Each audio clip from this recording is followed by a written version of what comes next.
The 2024 presidential election in the United States between Joe Biden and Donald Trump is not going to rest on any one issue, at least at the current moment. There's a number of things that can be domestic, international, and even on the domestic scene, there's all kinds of things. There's always the economy, there's the border issue, all kinds of other things, and people are going to be throwing other things in there, like legal issues and all kinds of things about that. But there is one issue that should predominate, and that is in the foreign policy realm. Now, normally foreign policy has a role, but it's rarely decisive. If ever there was going to be a time when it's decisive, it should be now. And that especially has to do with issues between war and peace, and which candidate is going to has a plan to get us to be the most safe, the most secure, and the most prosperous as a nation. That's what is supposed to be the job of any president. Every president is supposed to have that job. Number one, keep our country safe, give us a chance to prosper economically. Those two things are absolutely numbers 1 and 2, and in that order. Keep us safe first, and then foster an environment that's going to allow us to prosper as a nation. And unfortunately, the current administration is just not doing that. And listen, this is not a campaign commercial. This is a plea from someone who's a foreign policy expert who's saying very graphically there is significant information which shows, and I'm talking things you can count, you can touch, you can add up in a calculator machine and just look with your own eyes, that the current administration has got us going in a bad direction, which could end catastrophe if it's not checked. The incoming potential incoming administration, if it's Trump, at least promises to do things very differently. And I'm going to take a look at both of those things today. And of course, like always, we don't tell you what to think. We just give you the information and you do that for yourself. But I think it is absolutely vital to point out some of the facts and the context with many of these issues exist that just almost never gets talked about in major media, especially in issues with the campaign. There's so much emotion involved. And everybody wants to parse every little word or phrase that's spoken, or how somebody's walking, or if they slur their speech, all those kind of things. They're really emotional. Everybody's looking, right at the end of their nose. Almost nobody puts things in context. That's what we're going to do for you today. And I think when you see things in context and over a period of time, then all of a sudden you're like going, hang on, either the current administration better change course really fast, or it might be time to consider somebody else. Let's take a look at that first. So we're going to look at something that happened just yesterday on David Sacks' All In podcast. And by the way, the link to the full show that I'm going to refer to here in a minute is in the description below. Strongly recommend you go see that, because he does talk about lots of other things on the domestic realm that also have to do. So you can see where he stands on other issues that you may find an interest in. But here's what we want to talk about today, specifically about war and peace. And we're going to specifically look at the Russia-Ukraine war. Now, one of the big marquee things that came out of that podcast yesterday, that David Sacks asked point blank, I'll just let him speak for himself. Watch this. To make a peace deal there, would you be willing to take NATO expansion off the table if that's what it took to get the Russians and the Ukrainians to make a deal? Would you be willing to do that? So for 20 years, I heard that NATO, if Ukraine goes into NATO, it's a real problem for Russia. I've heard that for a long time. And I think that's really why this war started. Okay, so that's the first point. So Trump clarifies right off the top. He didn't directly answer the question if he would take NATO off the table. You can kind of read between the lines that he's going to give serious consideration to that, but he's a politician, so he's not going to apparently come right and answer that question. But we're going to look at what he did say. And the first point I want to look at is he said, 20 years before that had to do with this war starting. Now, if you've been watching our channel for any amount of time, I have emphatically and frequently quantified how that's exactly right. And in fact, before we even had this channel, I wrote a couple of pieces before the war started. That's important, that the war was 15 years in the making. And I'll actually go back and put that in the description as well, in case anybody wants to go back and read either of those two articles. But what I pointed out in that article was that this goes all the way back to the 2008 NATO summit in Bucharest, I believe it was, where we quantified in writing that Ukraine and Georgia will be in NATO. That lit the fuse. And over time, Putin kept saying, hey, we'll use force to prevent those two places from coming into NATO. He did the one in Georgia less than a year later. That's really important to understand. He showed he was not fooling around with that. He had limited use of force in that time to actually occupy a couple of provinces within Georgia, which, frankly, Georgia also spawned that because of, I think that the Saakashvili, their leader, thought that, now that I got the backing of NATO, I can get a little more uppity with Russia. Turned out he was wrong because we were not ready to go to war with Russia over little Georgia, and he didn't get that in time. So what Putin did at that time is use limited force, and he took a couple of provinces, South Ossetia, and I can't remember the other one off the top of my head. But basically, he had those occupied. So he didn't take the whole country, even though Georgia's fairly small, which was enough to keep them out of NATO. That seemed to be his primary objective. And I think to this day, they're still there. Now, as we got closer and the issues started getting hotter and hotter, then Putin again said, hey, you keep talking about going into Georgia and of course into Ukraine. And of course, we know what happened in 2014 when the U.S. helped support the overthrow of the legally elected government that Russia viewed that as an outright coup. And so they significantly helped the rebels in the east, in the Donetsk and Luhansk areas, with military help and political and diplomatic help as well, and then ended up actually annexing Crimea, which was the biggest issue of all. So they again showed we are serious about keeping Ukraine out of NATO. So I suspect that Putin probably thought, okay, now that we've occupied Crimea and we're supporting the separatists in the eastern part of the country, that's going to end any talk about NATO entering into Ukraine, just like it did with Georgia. Only this time we didn't, even though it violates every tenet of our own NATO provisions about how you come into the NATO and who we allow in. The key one is that there can be no internal disputes within a country and all external border issues have to be resolved. Obviously, none of those even came close to being true in Ukraine. So instead of acknowledging that, we ignored it and continued to say we're going to get pushed more and more into the NATO, Ukraine. And of course, Putin was more and more boisterous about what he was willing to do. And then he started showing with building up his military on the border to demonstrate that he was serious about this.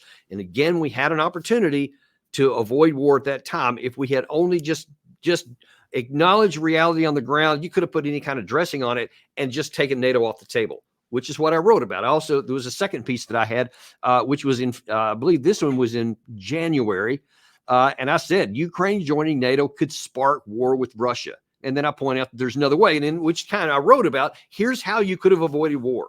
And it would have been not hard to do. It actually would have been easy because you had a willing participant on the other side in Vladimir Putin who wanted to avoid war. The last thing he wanted was to go into war. He did want at almost any cost security on his eastern border as he sees it. And I'm not defending his calculations. It doesn't matter. What matters is his calculations and his intent. And he clearly communicated that he was willing to use force to accomplish this. And of course, I do want to stop here for a minute and say, if we're just being honest with ourselves, if any of this ever happened to us, our reaction would probably be much stronger than what Putin's was in this similar situation. If we were talking about, say, for example, Mexico, if Russia or China or any other power decided they wanted to have some kind of a military alliance literally on our border, south of our border, we would never under any circumstances passively allow it. So I don't know why we ever thought that Russia would do what we would never do and allow that up on their border when they've been saying something to the contrary. But that's part of the problem that we've had, is that we just ignore what should be self-evidently true. And the point is to actually keep our country safe, keep our alliance safe, and keep our opportunity open to have a prosperous life. That's what we should do. And if we had done what I argued in there, and it wasn't just me, many people were arguing there is an easy solution to this, relatively speaking, that can keep us safe and prosperous and avoid the possibility of war outright. But the current administration rejected all of that. David Sachs continues on with Trump. Biden was saying all of the wrong things. And one of the wrong things, he was saying, no, Ukraine will go into NATO. That's one of the many things he said. When I listened to him speak, I said, this guy is going to start a war, Because as you know, for 4 years, there was never even talk of Russia going into Ukraine. That would have never happened. Russia was not going to attack Ukraine. As soon as I got out, they started to form along the lines. And I thought that Putin maybe, well, look, he's a good negotiator. I thought he was going to be doing that for negotiation purposes. Then all of a sudden they attacked. And I said, what's going on here? But if you look at the rhetoric from Biden, he was saying the opposite of what, in my opinion, you had to say. So let's delve into that. Now, Trump is a politician. He wants to win an election. So there's always the possibility he's just trying to have revisionist history and just say something different than he might have actually said or something that he might have done because he wants people to vote for him now. But the record on 2 points during that clip there are really important to point out. Number one, he said he thought that Putin was just doing that to have a better negotiating position. Almost certainly that is the case. And then he also said that Biden said all the wrong things. And that is certain because what we did leading into that was actually lay the foundation for the Russia to basically call Putin's bluff.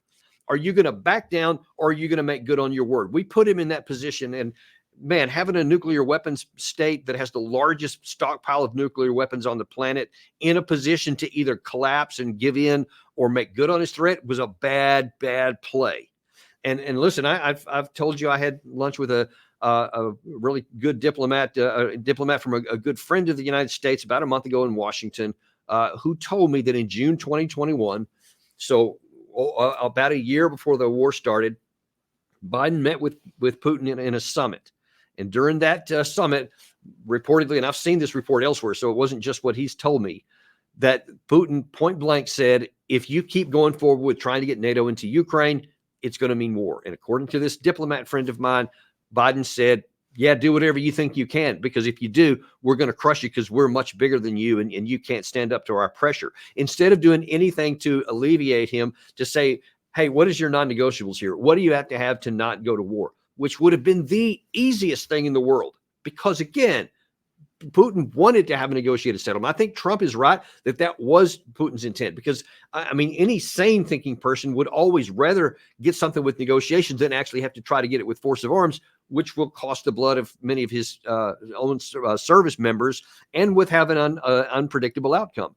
So instead of finding out, we got with the war that we have right now. Now, here's what Trump said in 2019 to show you what his mentality would have been had he been in the White House in 2021. We put up a lot of money. I gave you anti-tank busters that, frankly, President Obama was sending you pillows and sheets. And I gave you anti-tank busters. And a lot of people didn't want to do that, but I did it. And I really hope that Russia, because I really believe that President Putin would like to do something, I really hope that you and President Putin get together and can solve your problem. That would be a tremendous achievement. And I know you're trying to do that. So you see, Trump right there in 2019, he was saying, I urge you to talk to Putin. We put up a lot of money. I urge you guys to come together and talk. There's the things that existed like the Minsk agreements, which we unfortunately know now that many of the Western leaders who signed the document never had any intention for Ukraine to follow through, which is a huge point of contention on the Russian side and why they don't trust the West. But you see that Trump's mentality was, let's have a negotiation. So when he said what he said a minute ago about, he thought, oh, that's this posturing with the troops buildup, that's just to negotiate, because that's what he would have done. He would have continued to do that. Instead, we just had the repudiation of that, and was not willing to talk to them at all. Well, let me clarify that, because of the clip I'm about to show you. It's not that the West wasn't willing to talk to Russia, because we did, but it's what we said when we had those talks that probably sealed the deal. Here's what David Sachs talked to Trump also about regarding 1 month before the war started. Turns out that the month before the Russians invaded, Blinken told Lavrov that the administration was not only going to bring Ukraine into NATO, but that they thought it was okay for the United States to put nuclear weapons in Ukraine. So no wonder the Russians hit the roof. I mean, you talk about provocation. Well, let's say you were running Russia. You wouldn't be too happy. And that's always been off the table. You know, it's a border. And it's always been, I don't think that they would have, if they thought that was going to remain sort of a territory where you don't have NATO, but they don't want to have soldiers right on their border. They don't want to have it. It's always been understood, and that's even before Putin. It's always been understood that that was a no-no. And now you can go against their wishes, and it doesn't mean they're right when they say that. But that was very provocative. And now it's even more provocative. And they're talking about, I hear routinely, they're now talking about Ukraine entering NATO. And now I hear France wants to go in and fight. Well, I wish him a lot of luck. So Trump is very clear. Now, that part he is very clear on. If he gets into the White House, he is not going to be talking about NATO going into Ukraine. So, and he's said that in other forums as well. So it's pretty clear that that's the case. But in his comment about that, it was very provocative to talk about NATO going into Ukraine. He's right. And our government knew, this government knew that, because back in 2008, William Burns, who was an ambassador, I believe, at the time, was talking about the Russian reaction after the 2008 declaration that NATO said that Ukraine would be invited into NATO. He said, don't do it. He said, they're serious about this. They will go to war if it comes to that, if we go down that path. Now, Bill Burns, of course, is the CIA director today. So if anybody wanted to know what they thought now, there's nobody in a better position who had direct experience before they could have asked. Now, I can only imagine that they did. And for whatever reason, they decided to ignore that, or else he changed his mind. It's unknown. I don't have any insight into that. But I can tell you that here is, and I'm actually going to show you. So David Sachs referred to 1 month before the war. Here is that conversation that was at least publicly talked about, what Secretary of State Blinken said to Lavrov 1 month before the war. I expect to speak to Foreign Minister Lavrov in the coming days after Moscow has had a chance to read the paper and is ready to discuss next steps. Without going into the specifics of the document, I can tell you that it reiterates what we've said publicly for many weeks and in a sense for many years, that we will uphold the principle of NATO's open door. There is no change in the U.S. and NATO position in this document. First of all, there is no change. There will be no change. So, yeah, whether he said anything about nuclear weapons, he didn't publicly admit. So I don't know what may have happened behind the scenes, but we can imagine he said quite a lot. I've been told that President Biden himself said a lot of things directly to Putin. So it stands to reason that the second part of that is also quite plausible. But even what he said publicly is very clear, because Russia has been saying from the outset that NATO in Ukraine equals conflict, and they were willing to use lethal military power to stop that. And we, again, at the 11th hour, said, I don't care. So we're not going to do it. In fact, all we did was continue to threaten Russia more and more. There was no interest in negotiating. There was no interest in even talking to Russia to find out where's a middle ground here. Where can we find, some kind of mutual position that we can both live with that would prevent war? What can be done? Because we had a maximalist view. Ukraine will be in NATO at a time of our choosing. And we have the open door. No third party gets to tell us anything. So there's no negotiation, no talk about it. So you have now then, because of the way you conduct foreign policy, put Russia in a place to where they would either back down and be seen, humiliate themselves and lose face domestically and internationally, or make good on the threat. That's the position. That's the box that we put Putin in by not be even willing to have any kind of negotiations to where both sides could find some kind of a livable outcome. And now then we have the situation we have. And so now after 2.5 years of war, where are we? So as you've seen, and I've chronicled many times, there is no path to military success for Ukraine, period. Not now, not later. All the fundamentals that go into making national military power are decisively and irrevocably on Russia's side, only getting stronger as the months go by and as the international agreements go by, like just happened in North Korea not long ago, a couple of days ago. So it would be logical and rational for any government that wants to end the war and doesn't want to see it get worse and doesn't want to see our side lose, i.e. Ukraine, is that we should do whatever we need to do right now to find that negotiated settlement. The one that should have been done in January of 2021 or 22. The one that should have been done a few months into the war in April in Istanbul. Should have been done then too. Several other times since that time. Okay, we failed all of those. We never used diplomacy. We kept trying with the maximalist opportunities, especially throughout 2023. We had some fantasies about having an offensive that was going to drive Russia out, which was never realistic. As I've told you very graphically, the reasons why, and it played out precisely that way. Everything is also continuing to play out precisely as I'm saying, because this is not hard stuff to figure out, folks.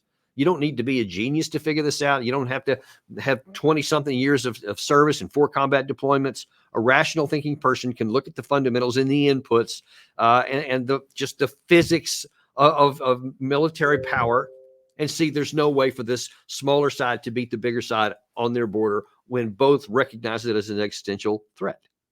So that's what we should do. What is the current? So when you're talking about who are you going to vote for later on, who do you want to take over and be in charge on January 20th of 2025?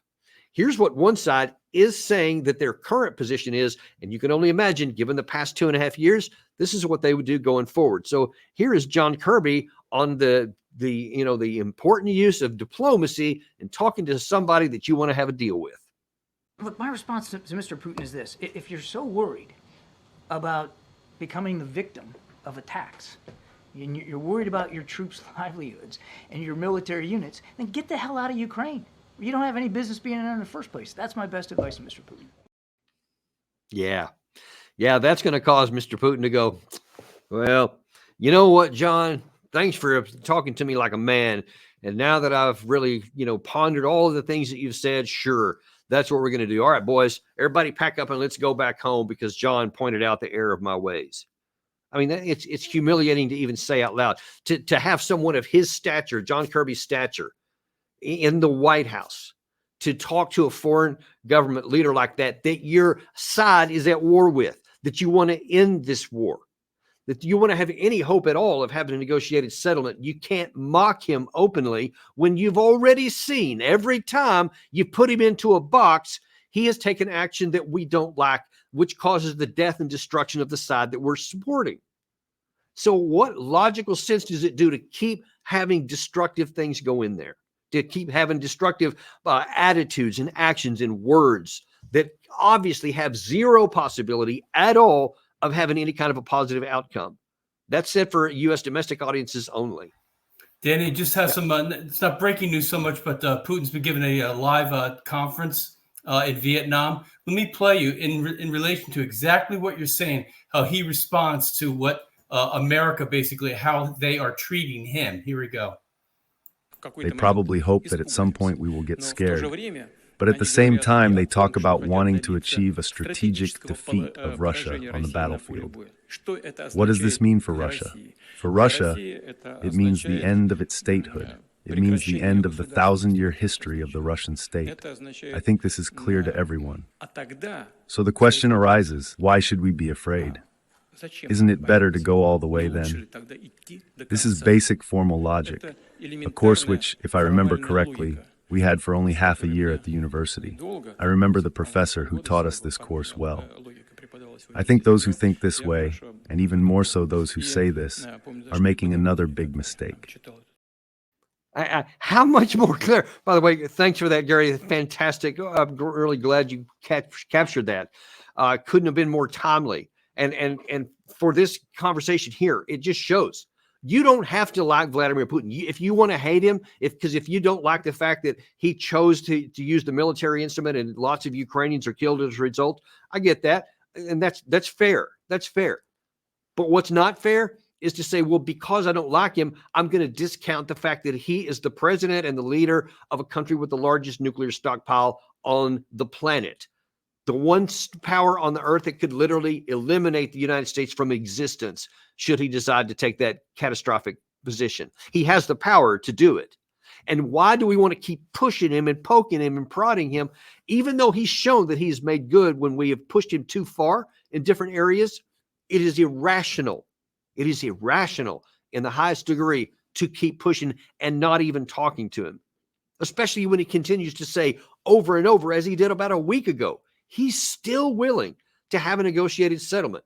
As I've said from the beginning, the longer you wait, the worse the terms are getting for your side, the side that we're supporting in Ukraine, but it's still on the table and it's not unreasonable given the current situation here.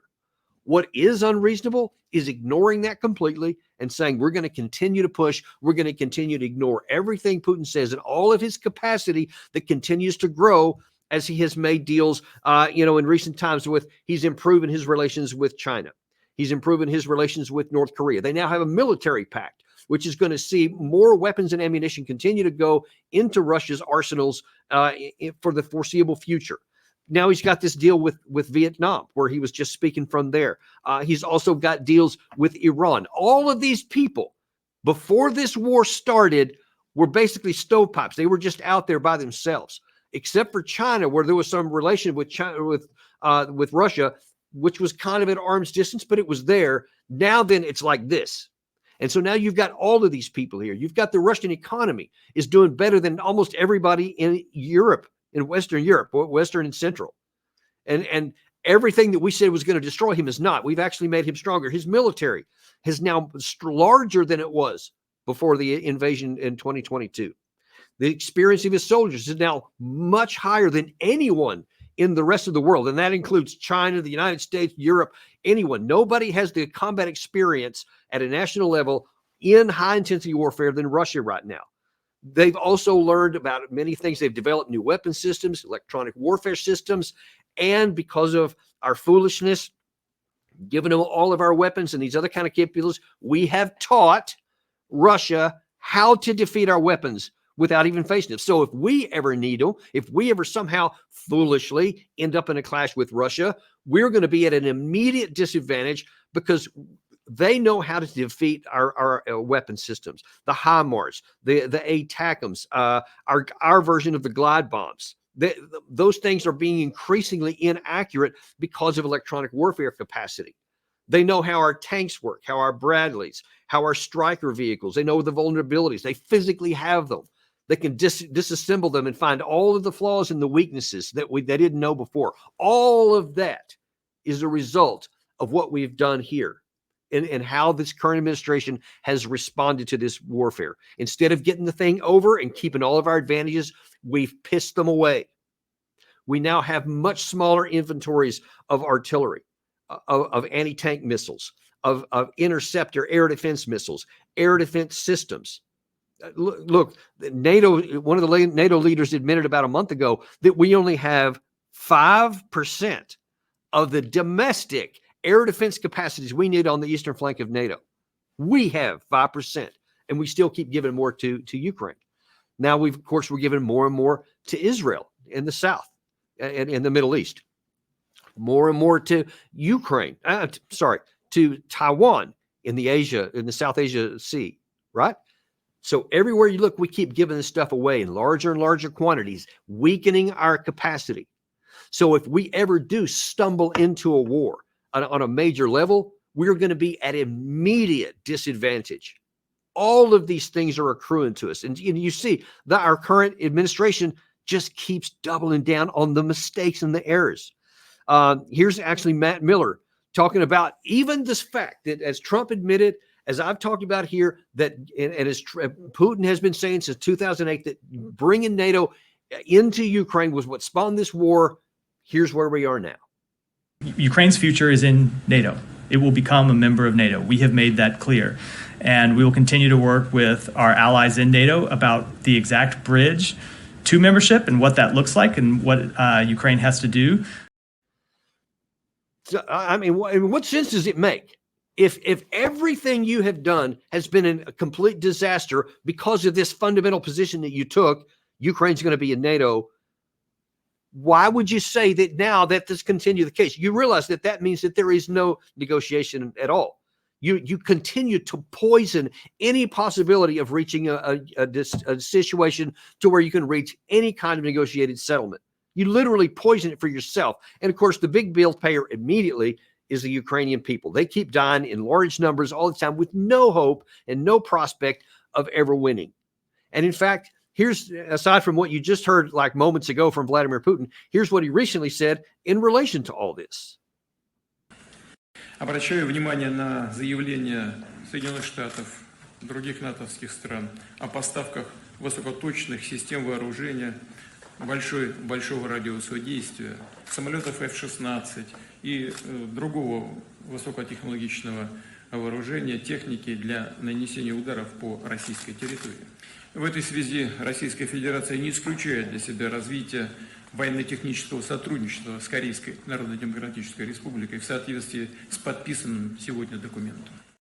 So he's referring back to, of course, our authorization to use our weapons. And I saw in the headlines today that we're even more emphatically saying yes, despite everything that Putin has said in recent days. Sure, you can use our stuff to strike anything into the southern part of Russia.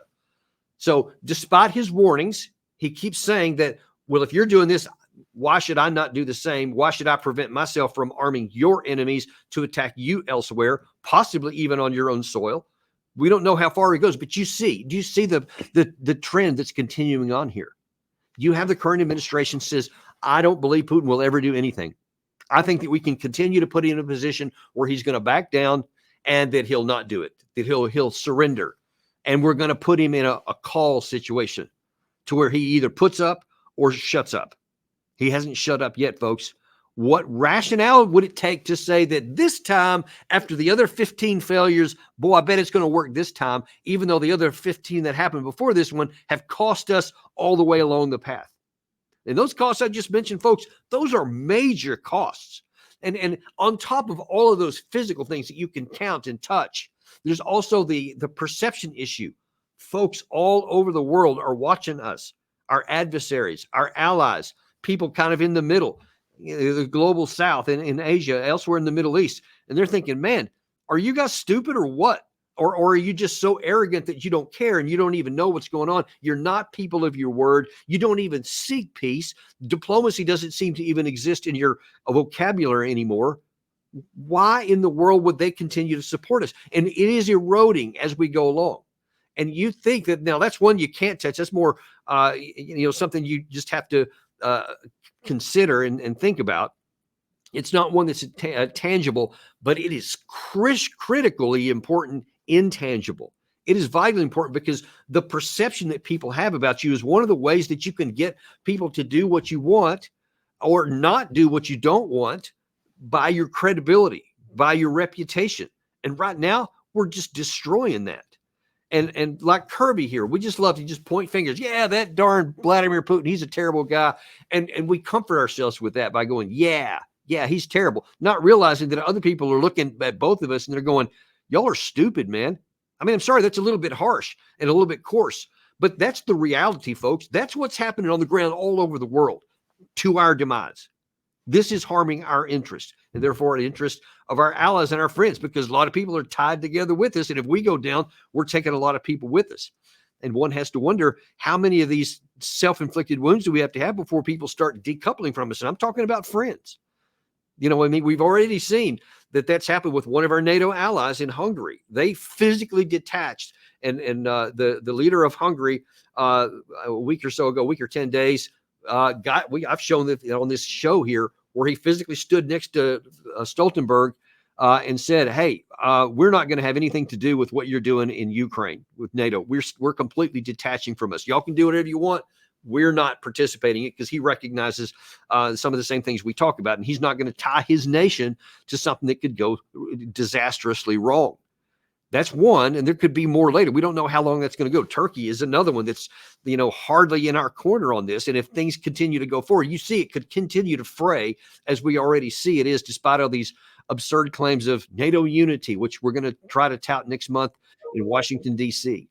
We don't know what's going to happen with that. But here is a comment from Trump in terms of where we're going to go next. So the question is, you see all of this stuff that I've just laid out. This is what the administration is doing. This is the context within basically the whole time they've been in office and the disastrous results that we have accrued to us so far. Do you want more of that, or do you want to give somebody else a shot who says something like this? Zelensky, I think Zelensky is maybe the greatest salesman of any politician that's ever lived. Every time he comes to our country, he walks away with $60 billion. And I like him. On the impeachment hoax #1, he was very good. He said, no, The president didn't threaten me at all. He could have been a grandstander and said, I was threatened, right, Matt? He could have said, I was threatened. So I like him. But he's the greatest salesman of all time.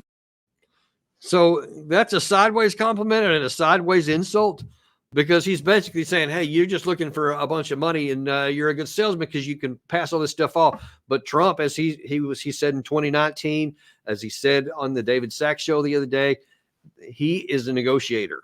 I mean, that's one of his claims to fame, and that he recognizing this is a losing play. Trump doesn't like to double down on losses, and at least with what he's saying. And again, this is an election. What politicians and candidates say when they're running and what they do when they're in office, I know, are very different sometimes.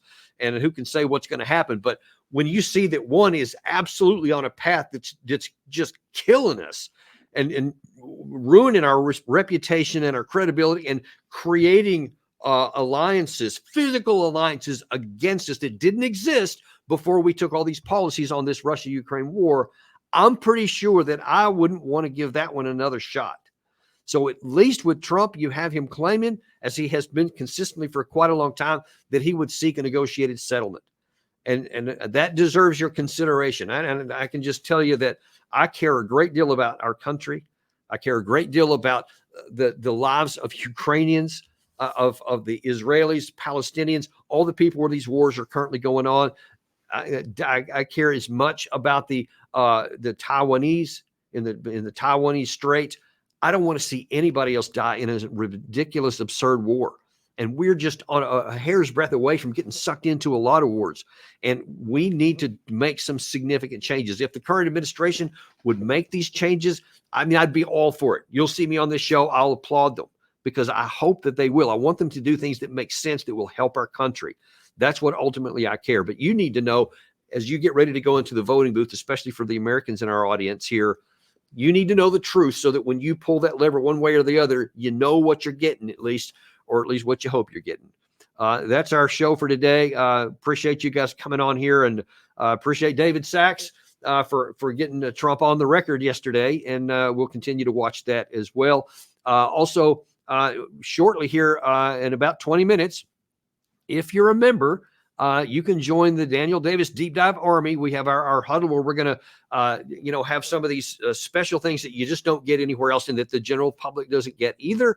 We're going to talk about some issues that have been going on. We're going to ask your input. We're going to directly communicate with you. What's important to you? What kind of shows would you like to see? What kind of guests would you like us to see if we can't reach out to? And we're just going to bring some other stuff in like we always do, things that you're only going to get if you're a member. So if you haven't joined yet, be sure to join. You got 20 minutes before the next show, and we'd love to see you there. I'd love to be able to engage with you. We are, after all in this together. And one of the prime reasons we have this is because it does give us an opportunity to actually interact instead of you just watching on a TV screen or something. So become a member, and we'll see you in about 20 minutes on Daniel Davis Deep Dive.